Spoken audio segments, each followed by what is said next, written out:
Salut, bienvenue dans cette nouvelle vidéo dans laquelle on va voir un bref aperçu de la configuration sur Elasticsearch. Ici, il sera question de se focaliser sur les mécanismes de logging et la configuration de la mémoire vive utilisée par votre JVM. Si vous vous souvenez, je vous avais fait comprendre qu'Elasticsearch était une application qui avait été écrite en Java. Ça signifie qu'elle a besoin d'une JVM pour s'exécuter. JVM pour Java Virtual Machine.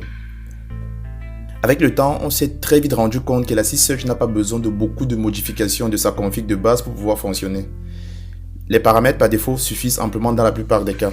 On a pu voir ça avec les mécanismes d'autodétection ou bien la création automatique d'index. Vous voyez que pour faire tout ça, on n'a rien eu besoin de modifier.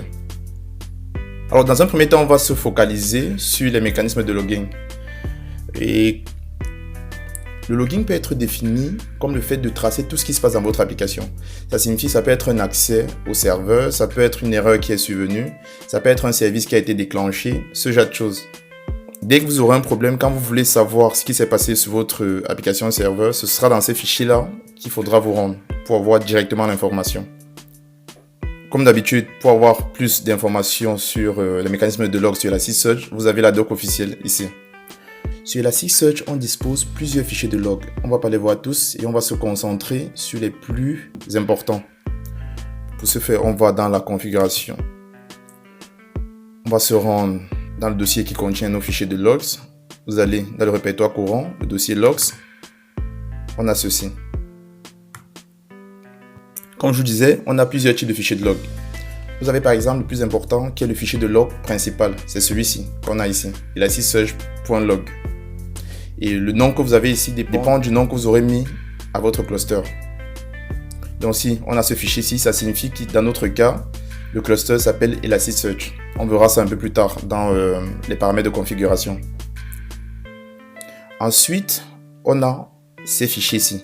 Ici par exemple, Elasticsearch indexing slow log.log. Ce sera le fichier dans lequel Elasticsearch va vous loguer les fichiers d'indexation qui se sont exécutés beaucoup trop lentement. Pareil ici en dessous, là il va vous loguer les requêtes de recherche qui se sont exécutées aussi lentement. Ici j'ai 0 qui log text, ça signifie que j'ai aucune requête qui a été identifiée comme étant lente. Ensuite ici vous avez les logs d'accès, ça ce sont les accès serveurs. Ainsi de suite, on a le Elasticsearch Audit et les deprecations. Pour l'instant, on ne va pas s'y intéresser. En général, le plus important, c'est celui-ci.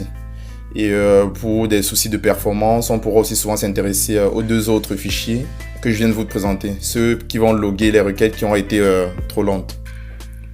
Alors, la configuration sur Elasticsearch se fait dans le fichier log4j.properties qui se trouve ici. Vous avez ce fichier ici. Rien qu'au premier coup d'œil, on peut dès à présent dire que le framework qui permet de gérer les logs sur Elasticsearch, c'est Log4j. Pour ceux qui sont déjà expérimentés en Java, doivent le connaître, il est assez répandu et très populaire. On va l'ouvrir, moi je l'ai déjà ouvert en dessous. On a ce fichier-ci. Là-dedans, on distingue plusieurs attributs, on ne va pas tous les voir. Bon, je vais essayer de vous présenter quelques-uns qui me semblent un peu importants. Pour le reste, comme d'habitude, vous allez sur la doc officielle, c'est assez bien fourni. Alors, ce que je peux déjà dire, c'est que par défaut, le niveau de log sur Elasticsearch, c'est le log info. Sur l'attribut root logger level, ici. Si après vous voulez changer ce niveau-ci, vous pouvez changer directement l'attribut ici. Vous pouvez mettre par exemple console, ou bien par exemple trace. Ainsi de suite. Les options sont disponibles au niveau de la documentation. On a aussi par exemple l'attribut appender rolling file name, celui-ci. Et c'est là que vous allez configurer le nom de votre fichier de log principal, celui que je vous ai montré tout à l'heure. On a par exemple ici 6es logs base path. En gros ici, c'est une variable qui va contenir le dossier dans lequel se trouvent les fichiers de log. Et sur Elasticsearch, c'est le dossier logs dont je vous ai parlé. C'est pour ça que vous avez ça, logs. Ici, vous avez le paramètre qui va contenir la façon avec laquelle les fichiers sont séparés sur votre OS. Sur Windows, ça sera le slash. Sur Unix, ça peut être par exemple le backslash. 6 file separator. Et enfin, vous aurez le nom qui sera généré pour le fichier. Vous voyez qu'ici, on a cluster name. Ça signifie que le nom du fichier principal sera fonction du nom de votre cluster. Tout à l'heure, je vous ai montré un fichier qui s'appelait elasticsearch.log. Ça signifie que notre cluster s'appelle Elasticsearch. Ainsi de suite. Et ici, derrière, vous avez l'extension. On a aussi l'Appender Rolling File Pattern, c'est celui-ci. Alors, cet attribut est aussi important. En gros, sur la plupart des applications en production, vous avez forcément besoin de mettre en place des mécanismes de rotation. Ça signifie que lorsque vous allez loguer des choses de façon progressive dans votre fichier de log, le log va continuer à grossir. Une fois qu'il sera trop gros, il faudra le supprimer ou bien le zipper et en créer un nouveau.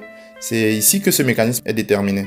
En gros, ici, on lui dit que dès que le fichier devient trop gros, on peut le stocker toujours dans le même dossier logs, le même séparateur de fichiers.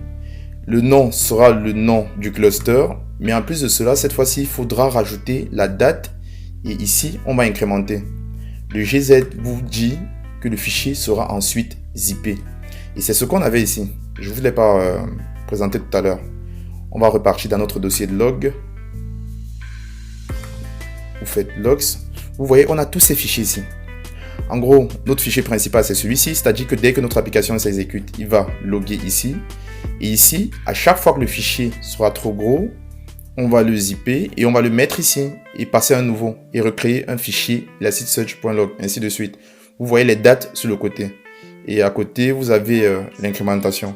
Si vous avez tout le temps 1, 1, 1 là, c'est parce que ce n'est jamais le même jour. Si c'était la même date ici, on aurait eu ce paramètre qui se serait incrémenté. C'est comme ça que ça fonctionne. Ça vous permet ainsi de gérer mieux l'espace utilisé par vos logs. On a aussi le paramètre Appender Rolling Policy Size. C'est celui-ci. En gros, c'est ici que vous allez dire à Elasticsearch la limite à partir de laquelle il doit zipper votre fichier. En gros, quand je vois ici 128 mégaoctets, ça signifie que dans ce fichier-ci, à chaque fois que mon fichier elasticsearch.log va atteindre les 128 mégaoctets, il sera zippé ici. C'est-à-dire, on va prendre le contenu de ce fichier, on va le zipper et en créer un nouveau. On peut voir par exemple l'attribut Appender Rolling Policy Strategy.type. C'est cet attribut ici. Là-dedans, on a le paramètre delete. En gros, ici, on lui précise l'action qu'on voudrait exécuter une fois qu'on a zippé notre fichier, le fichier principal. Lorsqu'on voit le delete, c'est le mécanisme de suppression. Ce qu'on lui dit, c'est que à chaque fois que ce fichier de log-ci atteint la limite maximale qui a été définie, qui a été configurée, il faudra le supprimer. Et c'est un peu normal vu que le fichier aura déjà été zippé ici. Il n'est donc plus nécessaire de le conserver à ce niveau. Et ainsi de suite, et on ne va pas tous les faire. Donc, en gros, vous pouvez vous rendre directement sur la doc officielle et vous avez une explication de tous ces paramètres-là. Je vous conseille de vous y intéresser un peu plus en détail pour pouvoir voir les possibilités qu'offre le framework. Vous voyez, voici la documentation officielle. On a toutes ces options-ci. Celle dont je vous parlais. Et en dessous, vous pouvez voir quelques explications. Je vous explique un peu comment c'est utilisé. Alors pour la suite, on va voir comment est-ce que vous pouvez configurer la mémoire vive utilisée par votre JVM. Comme je vous disais tout à l'heure, Elasticsearch est une application qui a été écrite en Java. Ça signifie qu'elle a besoin du JVM pour pouvoir fonctionner. Et qui dit JVM dit RAM mémoire. Donc à chaque fois que vous lancez un processus Java sur votre machine, le processus aura besoin d'une mémoire vive pour pouvoir gérer son application. Ici, le but n'est pas d'allouer toute la mémoire vive disponible par votre machine à votre processus Java. Parce que si vous faites ça, certes, l'application pourra s'exécuter de façon beaucoup plus facile. Mais dans tous les cas, si votre application a besoin d'accéder à des données qui sont situées sur le disque dur de votre OS, elle n'aura plus de mémoire assez disponible. Donc, en général, ce qu'on dit, c'est qu'il faut laisser quand même de la mémoire utilisable par votre ordinateur pour qu'il puisse gérer ses systèmes de cache, tout ce qui est accès mémoire en local. Ok. Alors, sur Elasticsearch, on a la possibilité de configurer la JVM utilisée par notre système de plusieurs façons. On peut le faire directement via le fichier jvm.options ou alors en ligne de commande. Ce serait par exemple utiliser la commande set sur Windows ou alors la commande export sur Unix, sur le système Unix, c'est-à-dire tout ce qui est Linux ou bien macOS. En général, ce qu'on conseille de faire, c'est directement modifier les paramètres dans le fichier jvm.options. Pourquoi? Parce que là, ça vous permettra d'avoir cette configuration si c'était par défaut. Donc, en gros, dès que votre Elasticsearch sera démarré, il va prendre ces paramètres-là, les charger. Vous n'aurez jamais à les modifier plus tard.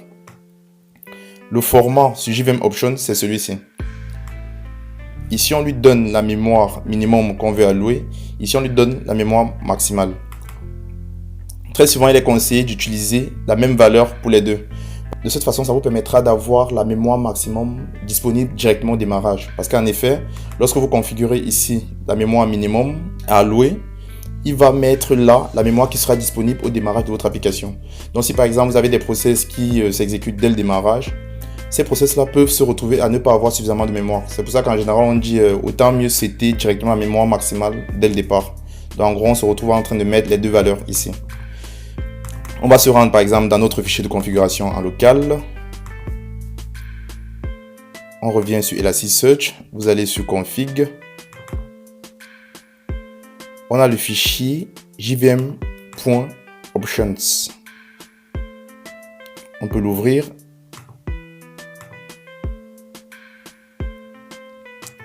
Le fichier ressemble à ceci.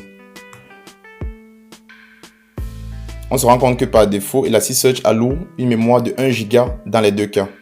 Il existe plusieurs paramètres, on ne va pas tous les voir. Comme d'habitude, vous pouvez aller directement sur la documentation officielle, tout est mentionné. Mais en général, lorsqu'on configure une JVM, le paramètre le plus important, c'est celui-là, la configuration de la mémoire vive. Comme je disais tout à l'heure, par défaut, il met 1 Go. Ça signifie que si vous avez des requêtes ou des processus qui nécessitent plus d'1 Go sur votre moteur de recherche Elasticsearch, vous aurez des erreurs de type Stack Overflow Error. En gros, il vous fait comprendre qu'il n'a pas suffisamment de mémoire disponible.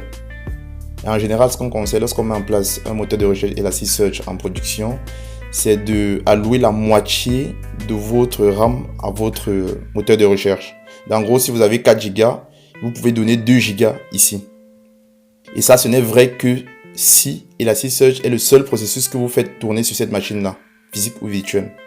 En gros, si vous avez 6 Go sur votre machine, vous mettez 3. Et si vous avez d'autres applications qui s'exécutent dessus, il faudra en mettre moins.